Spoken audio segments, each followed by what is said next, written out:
Welcome back, America. We're here with our friend, Dr. Zuhdi Jasser. He's not only a doctor, medical doctor, but he served in the United States Navy as a commander for several years as well. He's a patriotic American citizen. He's the president of the American Islamic Forum for Democracy. People who watch this program are well familiar with you, Zuhdi, and Muslim Reform Movement co-founder. And you're running for the nomination of the Republican Party in Arizona Congressional District, District 4. Man, I wish you all the best. We can sure as hell use you in the House of Representatives, Zuhdi Jasser. But before we talk more about that, Qatar, there seems to be a kerfuffle about the fact that Israel decided to target the leaders of Hamas. Hamas, which, I mean, the leaders of Hamas are Muslim Brotherhood. That's where Hamas comes from. These are true bloodthirsty terrorists who want to destroy the United States, who want to destroy Israel and the Jews, who want to destroy Muslims who don't fall in line and agree with them. They have blood on their hands, American blood on their hands, Israeli blood on their hands. They have Arabic and Muslim blood on their hands. And there's Qatar that's been funding them for decades.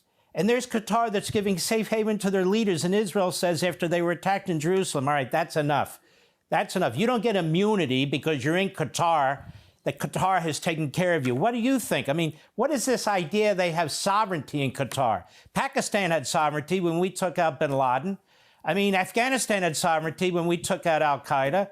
What is this nonsense? You're 100% right, Mark. And, you know, listen, as I've testified to Congress and I've been saying, and you and I have been saying for decades, is if you want to understand Qatar, it's about the Muslim Brotherhood. And many of us have been supporting legislation right now before Congress about the need to designate the Muslim Brotherhood a terror organization. So it doesn't make sense in foreign and domestic policy to, on the one hand, all of us and conservatives. I've testified to Governor, now Governor was Congressman DeSantis, Senator Cruz's committee, and now there's a legislation pretty much all Republicans and some Democrats are supporting about designating the Muslim Brotherhood a terror organization, and yet their home base globally is Qatar.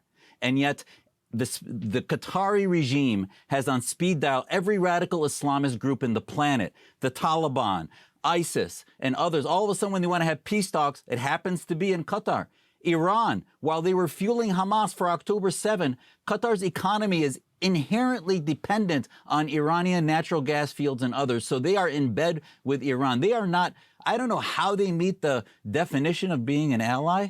The ideology, if you look at Al Jazeera, and the battle I'm fighting, the ideology of radical Islam and the Muslim Brotherhood, is Al Jazeera state television, which feeds 60 million Arabs around the planet, feeds Holocaust denial, feeds a lot of anti-Semitism, anti-Westernism, and anti-Americanism of this red-green Marxo-jihadist axis that they work with China with. So they're not an ally. God bless Israel for trying to knock out. The Al Jazeera English, by the way, Mark, right after, as the bombing was happening from Israel, had Hamas survives on their chyron all day on Al Jazeera English last week. I mean, it's just absurd. Isn't part of the problem, Zuhdi Jasser, that the American people don't have access to this information about Qatar in English? And so there are sites like memory.org that actually go in and translate what Al Jazeera is saying. Al Jazeera, America, is owned and operated by state-run Qatar. Every syllable that comes out of Al Jazeera has to be approved by the royal family and its designees. And Al Jazeera has been pushing anti-Westernism, anti-Americanism, anti-Semitism, anti-Christianism, and celebrated October 7th. So basically, Zuhdi Jasser, you understand the language and what's going on here. Isn't Qatar playing both sides? On the one hand, it presents itself in the United States and in the West as very westernized. It buys up sporting teams and businesses and politicians and so forth and so on. But behind the scenes, it is the main funder of terrorism, including the Muslim Brotherhood, the mother of all terrorist operations throughout the world. Yes or no? Am I right about that? 100%.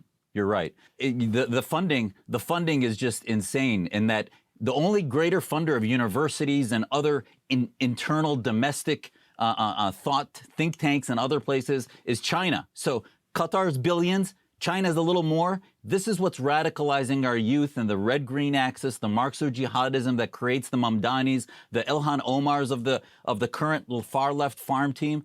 They're not allies. They don't believe in Western liberty, individual rights, free markets, and we have to understand that. You know who understood this? Our friend Charlie Kirk, who was a 100% American patriot, 100% supporter of Israel, 100% opponent of the jihadis and the Islamists. We can learn a lot from Charlie Kirk. Hey, Sean Hannity here. Hey, click here to subscribe to Fox News YouTube page and catch our hottest interviews and most compelling analysis. You will not get it anywhere else.